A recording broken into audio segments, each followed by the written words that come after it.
we registered Borneo Organization Limited in the UK.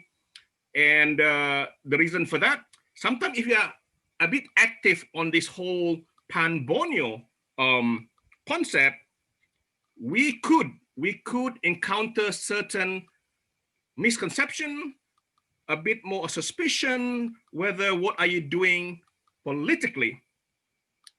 And that's always been our restriction in our mind, because I don't want to do this, I don't want to do this, because otherwise we could get into trouble with Indonesia, Brunei, Malaysia, because you are thinking of something.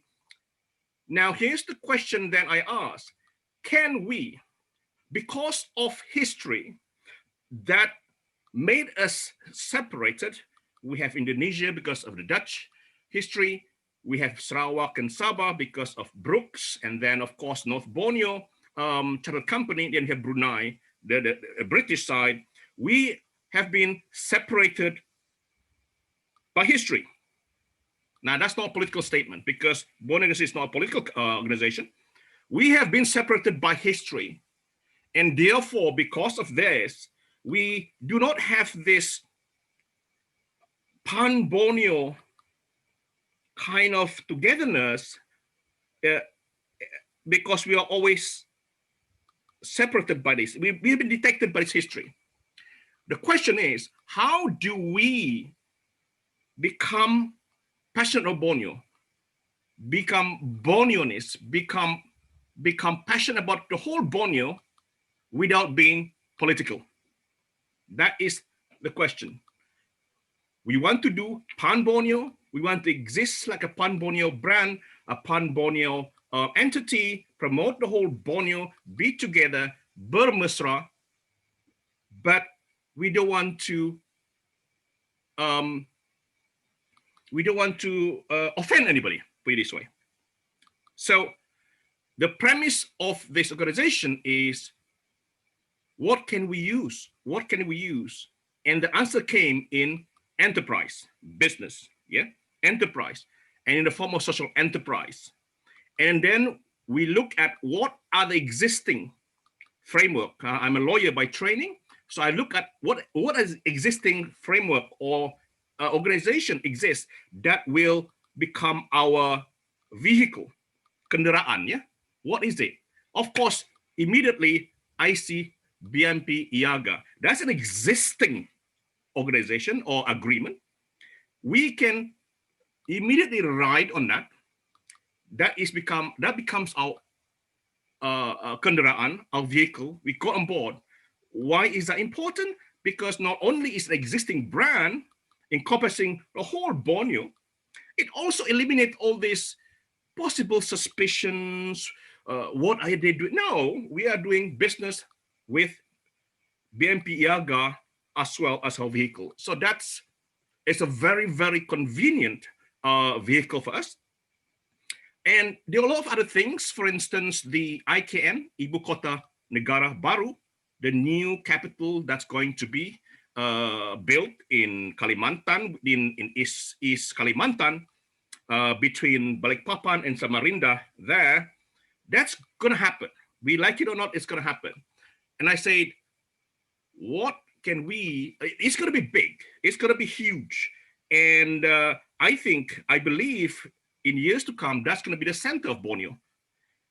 But at the same time, we then ask, what can we in Sabah, Sarawak, Brunei do about it to be part of this in terms of being part of the process of developing that, supporting also the locals who are probably worried about their future, for instance, the Dayaks and all that. At the same time, how can we also participate in terms of opportunities? They're so big, the opportunity in IKN. At the moment, there's no name for it. It's called IKN at the moment, Ibu Kota Negara. It's so big that why don't we have a forum to look at this positively? How can we make this new development a new Ibu Kota to our Borneo advantage? Because we know the challenge is the deforestation, the environment effect of the new city. and then the fear of the Dayak and the locals of being overwhelmed by the transmigration. All these are the fears, and we can look at that as well. In terms of just becoming opportunist, we are there with this agenda in mind. How do we protect the environment? How do we support the orang asal as well? Their fear and all that. We go in as a positive contributor instead of just an opportunist. But again, at the same time, there's so big opportunity there. And then he got this Pan Borneo road. We have the Pan Kalimantan train, and all these are giving us opportunities to behave or to think as a Pan Borneo.